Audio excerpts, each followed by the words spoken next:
Je me tourne maintenant vers notre quatrième invité de ce soir, Michel Gurfinkel. Bonsoir. Bonsoir. Michel Gurfinkel, vous êtes écrivain et journaliste. Vous suivez de près les évolutions géopolitiques et elles ne manquent pas. Puisque nous parlons de nouvelles donnes ce soir, quel est votre regard sur ces cartes qui sont en train d'être rebattues au niveau mondial et en quoi cela va concerner Israël sur le long terme? C'est un vaste sujet, mais c'est un sujet qu'on ne peut plus ignorer. L'année 2020, l'année du Covid, a été aussi l'année de la Chine.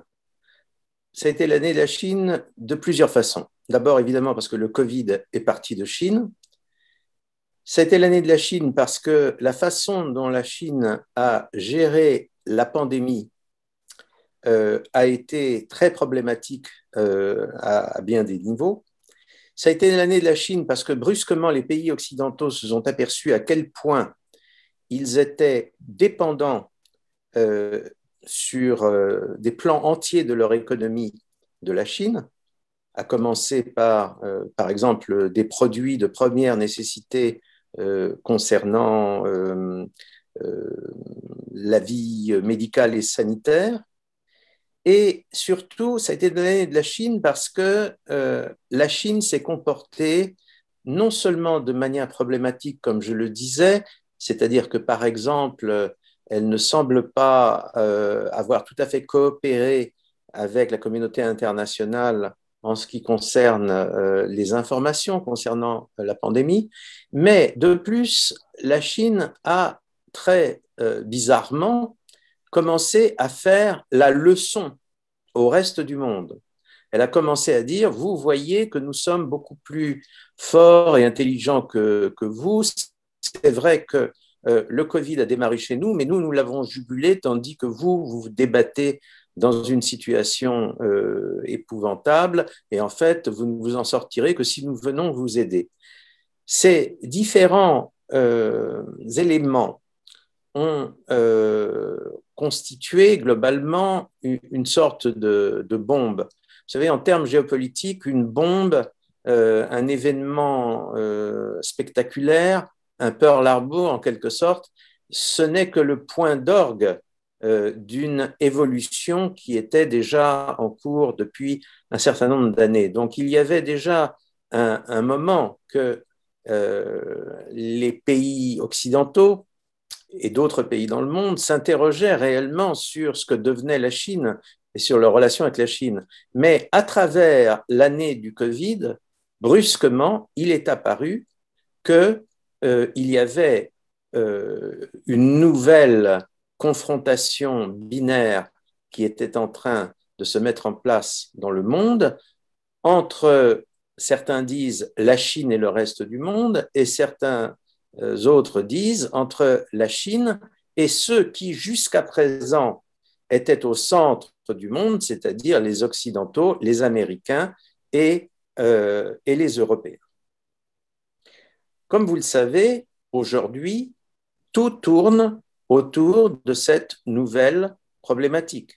Comme vous le savez, cette nouvelle problématique a été énoncée par le président Trump l'année dernière et, surprise, elle a été totalement reprise par le nouveau président américain, Biden, depuis qu'il est arrivé à la Maison-Blanche.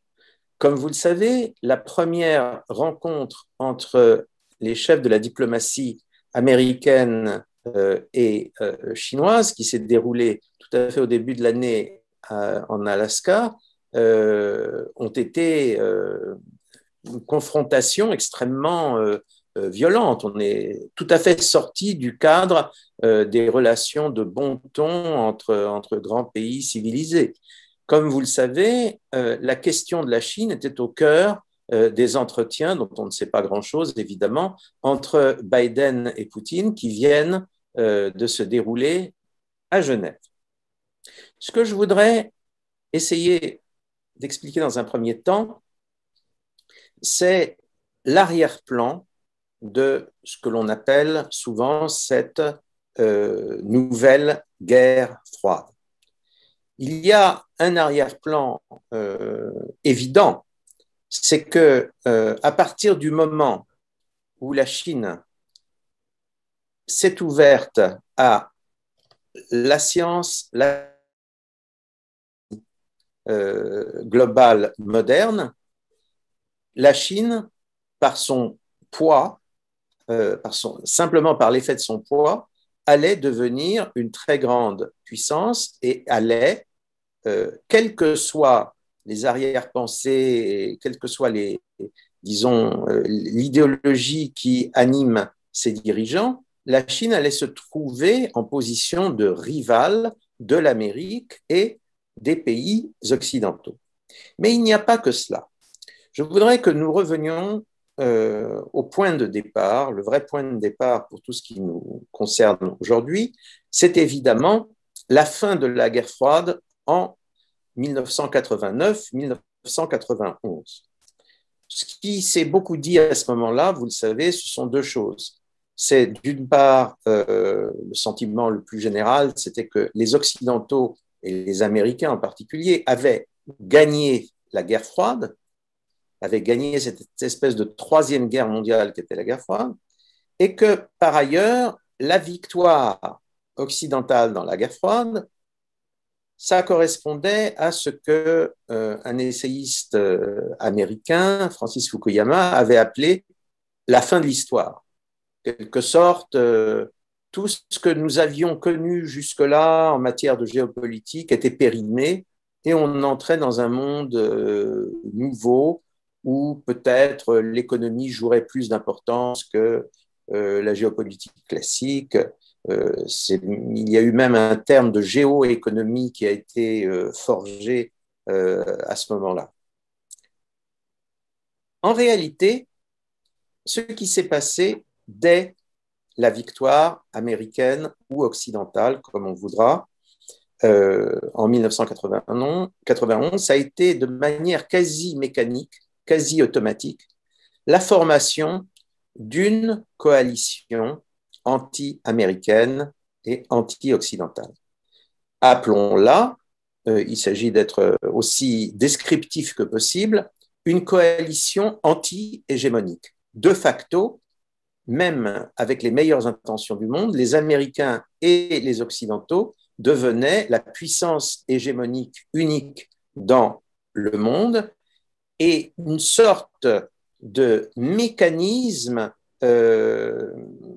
automatique fait que lorsque des situations de ce genre se mettent en place, les autres pays, les autres acteurs géopolitiques tendent à s'unir pour résister à cette superpuissance ou à cette hyperpuissance qu'ils considèrent comme une menace existentielle pour eux-mêmes. Le ressentiment est peut-être en politique un des ressorts essentiels, mais en même temps un des ressorts qui souvent est le plus occulté, méprisé, mis à l'écart. En réalité, le ressentiment joue un rôle énorme dans les affaires géopolitiques. On peut dire, par exemple, de manière claire, qu'à partir de la bataille de Waterloo, les Français ont eu beaucoup de ressentiment vis-à-vis des Anglais qui étaient la grande puissance qui les avait définitivement battus et qu'ensuite, ils ont reporté ce ressentiment anti-anglais contre les Américains. Une des grandes sources de l'anti-anglo-saxonisme si puissant en France et qu'un général de Gaulle, par exemple, avait manipulé, comme on sait, ça a été le ressentiment qui a suivi la victoire historique des anglo-saxons à Waterloo en 1815. De même, après 1991, le monde entier, en fait, s'est révolté contre la perspective d'une domination, même bienveillante, des Américains et des Occidentaux en général. Alors, ça a été le cas de la Russie qui était le principal perdant de la fin de la guerre froide et qui, bien sûr, avait ressenti comme une épouvantable humiliation sa dégradation du statut de seconde superpuissance à celui d'un empire en pleine désintégration. Ça a été aussi, il faut bien le dire, le cas de l'islam en général, dans sa composante arabe, mais aussi, par exemple, dans sa composante iranienne et turque.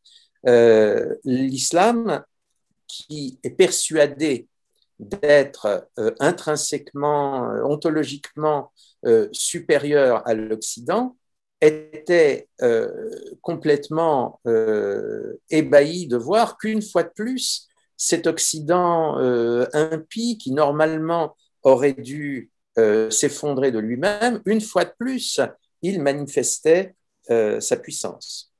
C'était le cas de la Chine. Alors la Chine, à l'époque, avait l'air d'être presque pro-occidentale. C'était l'époque de Deng Xiaoping et c'était l'époque où la Chine, sortie du maoïsme, voulait se moderniser. Mais dans le temps long de la Chine, il y avait quand même cette idée que la Chine, qui avait été au centre du monde jusqu'au XVIIIe siècle, avait été terriblement humiliée par les Occidentaux au XIXe siècle et au début du XXe siècle.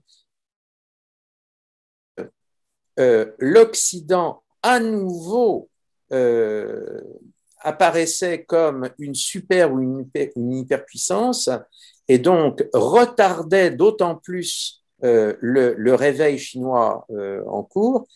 Cette notion-là était prise avec beaucoup de ressentiment, beaucoup d'impatience. On pourrait continuer. L'idée fondamentale qu'il faut garder, c'est que la super victoire américaine et occidentale a automatiquement entraîné un début de convergence entre tous les pays qui se considéraient d'une façon ou d'une autre humiliés ou menacés par cette victoire considérable que venait de remporter l'Occident. Et je crois qu'on pourrait parler, dès les années 90, d'un phénomène de synergie, de convergence des antipuissances, c'est-à-dire de toutes les puissances qui ne faisaient pas partie directement de l'orbite américaine. L'un des vecteurs de cette convergence, c'est une organisation qui pendant très longtemps a été considérée comme totalement insignifiante. L'organisation de Shanghai. Cette organisation était une sorte de forum de coopération ou de discussion entre des pays eurasiatiques au départ. Peu à peu, l'organisation de Shanghai a commencé à s'ouvrir à des pays qui étaient un petit peu plus éloignés que la sphère eurasiatique. Beaucoup de pays ont été admis à un degré ou un autre dans cette fameuse organisation de Shanghai. L'essentiel, c'était que cette organisation reposait sur un axe sino-russe. La Chine et la Russie s'étaient retrouvés sur l'idée qu'ils avaient quelque part un intérêt géopolitique commun. Et cet intérêt géopolitique commun, on pouvait le baptiser de noms divers, mais fondamentalement, le véritable intérêt géopolitique commun de la Chine et de la Russie dès les années 90, c'était de résister à la tranquillité avec laquelle les Américains semblaient dire à tout le monde ce qu'ils avaient à faire et semblaient inviter tout le monde à entrer dans un monde dont ils étaient, eux, Américains, les arbitres de dernier ressort. En 1999, vous le savez, il y a eu la deuxième guerre des Balkans. Le prétexte de cette deuxième guerre des Balkans, ça a été euh, l'affaire du Kosovo. N'entrons pas dans les détails de cette guerre. Au départ, ce sont les Français et les Anglais, au nom de l'Europe, qui ont voulu intervenir contre la Serbie. Et ensuite, les Américains se sont joints à des opérations destinées à mettre au pas la Serbie, qui venait de se rendre coupable de crimes divers contre la population du Kosovo. La question de savoir si, en droit international, le Kosovo faisait ou ne faisait pas partie de la Serbie, et je vais ici faire une petite comparaison à la fois scandaleuse et très parlante, au même titre, par exemple, que le Tibet fait partie de la Chine. Donc, cette question ne semblait pas à l'époque avoir seulement effleuré les Occidentaux. Les Occidentaux considéraient qu'ils étaient tout à fait en droit de régler la question kosovare comme ils le voulaient. Cette façon de faire a été considérée comme une véritable déclaration de guerre par les Russes, alliés traditionnels des Serbes, et par les Chinois. Ce qui a accéléré chez les Chinois un sentiment de fureur rentrée, c'est qu'au cours de l'intervention américaine contre la Serbie en 1999, par erreur, l'ambassade de Chine à Belgrade a été complètement anéantie dans un bombardement. À partir de ce moment, s'il y avait encore un débat au sein des dirigeants chinois sur la nouvelle stratégie à adopter face au monde nouveau, ce débat a été clos. Il a été clair pour les Chinois comme pour les Russes que, en fait, en intervenant comme ils venaient de le faire au Kosovo, les Occidentaux et les Américains avaient montré qu'ils se comportaient comme une nouvelle superpuissance coloniale, qu'ils n'avaient aucun respect pour le droit international et que leur projet était une domination totale et absolument, sans restriction de l'ensemble du monde. On peut dire qu'à partir de ce moment, ce qui était la synergie des antipuissances qui était en marche à partir des années 90, on peut dire à partir du moment même où la guerre froide s'arrête, cette synergie s'accélère. Elle s'accélère. Et je vais laisser de côté une question extrêmement délicate de point de vue. Que s'est-il réellement passé le 11 septembre et que s'est-il passé dans les années qui ont suivi? Est-ce qu'il y a eu quelque part un piège qui a été tendu aux Occidentaux? Pas seulement une agression contre les Occidentaux, mais un piège contre les Occidentaux. Ce qui est en tout cas en dehors de toute discussion, c'est que pendant une première période, une période de 20 ans environ, une période, de 10 ans environ, entre 1999 et à peu près 2010, on peut dire que la convergence, la coalition anti-hégémonique a été essentiellement gérée par la Russie. Disons que la Russie s'est comportée en fer de lance de la coalition anti-hégémonique, en sachant qu'elle avait derrière un énorme hinterland économique qui était celui de la Chine. Et à propos du leadership anti-hégémonique joué par les Russes pendant cette époque, je voudrais rappeler une chose, c'est que d'une certaine manière, si l'Occident a gagné la guerre froide, d'une certaine manière, les Russes n'ont jamais réellement perdu la guerre froide. C'est-à-dire qu'ils ont fait plutôt un constat qu'ils ne pouvaient plus la mener comme ils l'avaient menée jusque-là, ce qui les a conduit à la perestroïka, ce qui les a menés à une réorganisation drastique et de l'Union soviétique et de l'Empire soviétique, qui a semblé être une désintégration, mais où en fait les Russes ont très vite indiqué qu'ils n'abandonnaient pas les atouts dont ils avaient disposé jusque-là. Et on a vu assez clairement une résurrection des réseaux d'influence qui avaient été ceux soit du KGB, soit de l'armée soviétique pendant la guerre froide, une résurgence de ces réseaux de manière extraordinairement puissante. Et cette résurgence s'est appuyée sur des courants ou des milieux apparemment extrêmement hétérogènes les uns par rapport aux autres, mais qui ont travaillé ensemble et ont travaillé avec beaucoup en fait, de cohésion stratégique. Et ces milieux, c'était la vieille extrême gauche, un peu orpheline, bien sûr, du fait de l'abandon du communisme en Russie, d'une extrême droite qui a été totalement reconquise par les Russes ex-soviétiques partout où ils l'ont pu, notamment en Europe, notamment dans l'Union européenne, et enfin de l'islam avec lequel le KGB et l'Union soviétique avaient noué des liens extrêmement étroits pendant la période, la fin de la période de la guerre froide.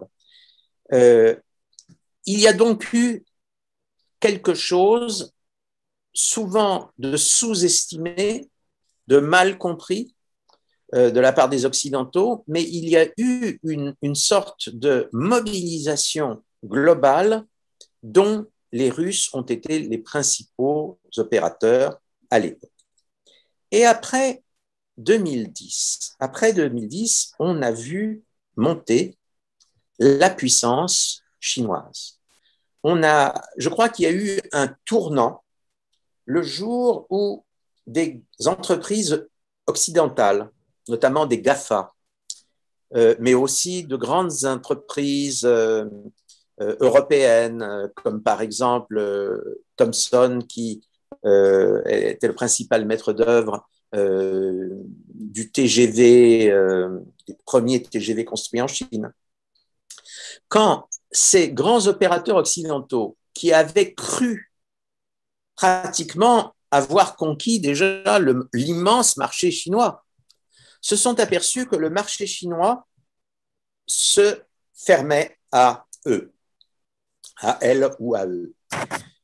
En effet, à partir de 2010, les Chinois, au début assez gentiment, ont commencé à dire oui, mais par exemple, lorsque, je donne un exemple très simple, lorsque Amazon a voulu prendre possession du marché chinois, les Chinois ont dit oui, nous avons Alibaba. Parce que vous savez, le chinois c'est compliqué, la culture chinoise c'est compliqué, donc en Chine ça va être plutôt Alibaba. Lorsque Google a voulu s'imposer en Chine, ça a été la même chose. On a dit à Google, ben non, vous comprenez, c'est pas possible. On est amis bien sûr, mais on va faire autre chose. Et puis peu à peu, on s'est aperçu que la Chine, après avoir conquis les marchés occidentaux, après avoir absorbé de l'Occident tout ce qu'elle pouvait sur le plan technologique, voire scientifique, en fait, la Chine se refermait et la Chine était en train de se constituer en sphère technologique, scientifique et économique indépendante du monde occidental. Et là, les Chinois, à ce moment-là, ont commis ce qui me semble être du point de vue même de leur culture, une erreur monumentale. Vous savez, quand on regarde la chinoise, elle repose à un degré extraordinaire sur un grand auteur classique de l'Antiquité chinoise qui s'appelle Sun Tse. Et Sun Tse, qui vivait à peu près au IIe siècle avant l'ère chrétienne, Sun Tse a dit en gros ceci, vous ne livrez la guerre que lorsque vous l'avez déjà gagnée. C'est-à-dire, surtout, ne commencez pas à entrer en belligérance avant d'avoir totalement neutralisé l'adversaire.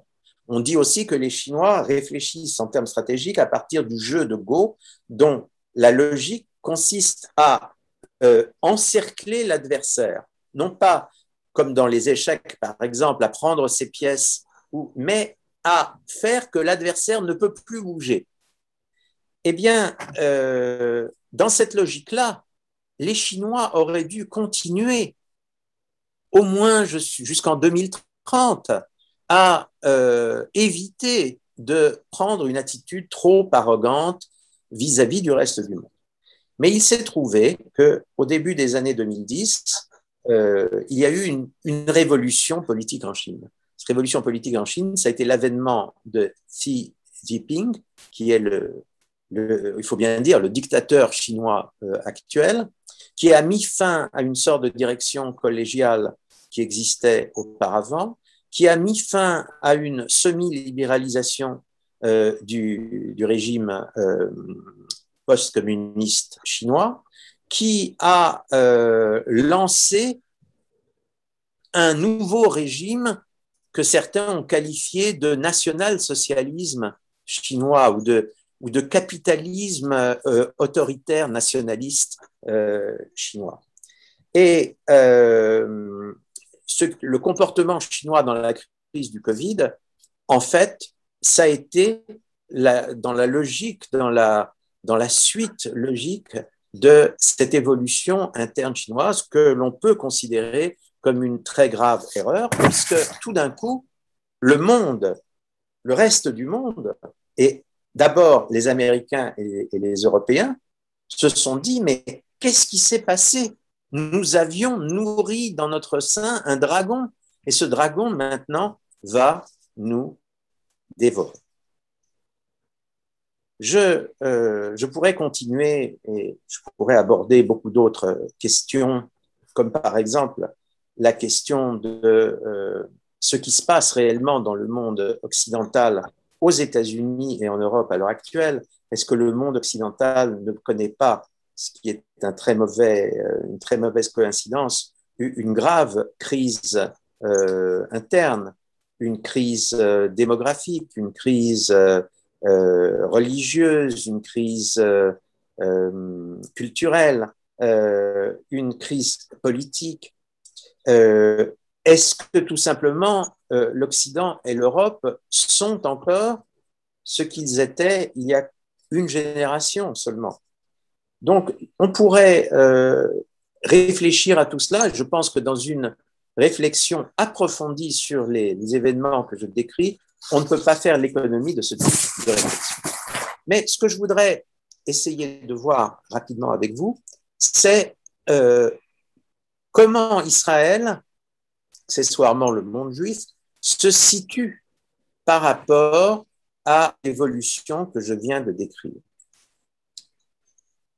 Avant toute chose, je devrais dire ceci, c'est que les années d'après 1991 jusqu'à aujourd'hui pratiquement ont été un âge d'or pour Israël. Alors, il s'est passé beaucoup de choses, il s'est passé beaucoup de tragédies, il s'est passé la seconde intifada, il s'est passé plusieurs guerres de Gaza, il s'est passé plein de péripéties politiques en Israël même. Nous savons tout cela. Mais concrètement, les années, j'ai envie de dire les années Netanyahou, parce qu'à partir de 1996, elles ont été très largement marquées par Netanyahou, même s'il y a eu au milieu des années Netanyahou un intermède Sharon extrêmement important. Ces années Netanyahou ont été pour Israël d'abord une période de développement économique, scientifique, technologique extraordinaire entre en gros le milieu des années 2000 et le moment actuel, le PNB israélien a quand même doublé, ce qui est quand même quelque chose qui arrive assez peu et assez peu de pays dans le monde. Mais par ailleurs, oublier tous les soucis que Israël a pu rencontrer sur mille et un plans, la réalité, c'est que Israël a eu de moins en moins de problèmes avec le reste du monde pendant ces 30 ans.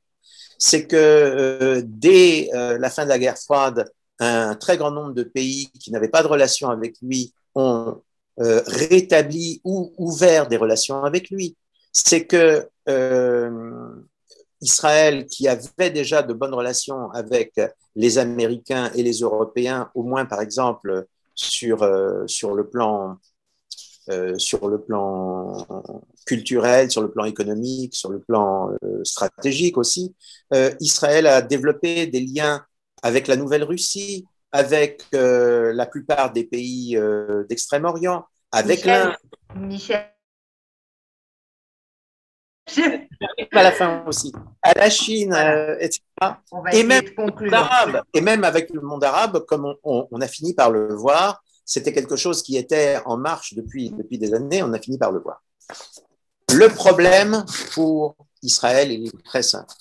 C'est que Israël, qui a été un grand bénéficiaire de la période qui a suivi la fin de la guerre froide, Israël, aujourd'hui, sera-t-il le grand perdant de la nouvelle guerre froide? La nouvelle guerre froide, c'est quoi? C'est ce que Koestler appelait la logique de l'ère glaciaire, c'est-à-dire une logique où, tout simplement, on ne peut plus avoir le luxe d'avoir beaucoup d'options. Une logique binaire. C'est une logique où les très grandes puissances qui vont mener le jeu vont exiger des petites puissances, et Israël reste, en âge d'or de ces dernières années, reste une petite puissance. Ils vont exiger de ces petites puissances de prendre parti. Or, prendre parti pour Israël dans les circonstances actuelles, c'est fatalement perdre un certain nombre des très grands atouts qu'Israël avait pu accumuler pendant ce que j'ai appelé son âge d'or. Voilà. Merci Michel Gurfinkel, c'était absolument passionnant et ça ajoute une dimension. Alors là, on a fait un énorme zoom arrière à la fois dans le temps et dans l'espace, puisque vous nous avez effectivement emmené jusqu'en Chine.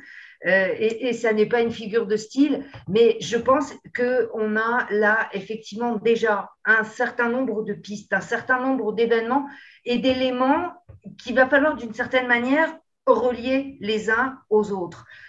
Quand vous avez évoqué Michel Gurfinkel, et évidemment, on ne peut pas l'oublier, la période de la première guerre froide, celle qui a suivi la Deuxième Guerre mondiale, et où effectivement, là, l'adversaire, disons, de l'Occident était clairement l'Union soviétique, le travail qui a été fait auprès justement, et vous l'avez rappelé, à la fois de l'islam, des mouvements islamistes, des mouvements d'extrême droite, de tous ces éléments susceptibles de déstabiliser ou de menacer ou de mettre en danger la puissance occidentale, est-ce que justement il ne faut pas y chercher une origine historique de ce à quoi on assiste aujourd'hui? Est-ce que ça n'est pas une conséquence? Et là, je me tourne vers Jacques Tarnero pour lui poser la question justement, est-ce que cette guerre froide que Michel Gurfinkel a évoquée avec nous, est-ce que cette montée des idéologies islamistes aujourd'hui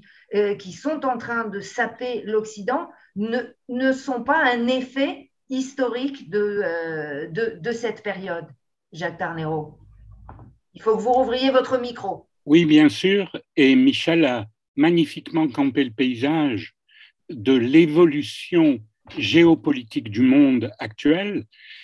La question que j'aurais aimé poser à Michel, justement, c'est autant Netanyahou avait réussi à nouer des relations personnelles avec Poutine, et Poutine a beaucoup ménagé Israël, laissant Israël, par exemple, bombarder les positions des Hezbollah en Syrie, alors que la Syrie fait partie de l'ère de contrôle de la Russie.